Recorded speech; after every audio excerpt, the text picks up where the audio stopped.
How to get a marriage license in Texas. Both you and your partner must apply in person at any county clerk's office in the state. Bring valid identification like a driver's license, passport, or birth certificate, along with your social security numbers. You both must be at least 18 years old to apply without consent. If you're 16 or 17, a parent or court order must approve it.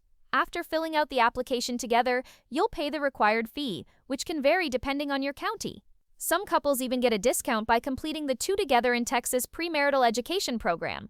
Once your license is issued, there's a mandatory 72-hour waiting period before you can have your ceremony. This rule can be waived for active duty military members or if you've taken the approved class. Your marriage license will remain valid for 90 days, so be sure to tie the knot within that time.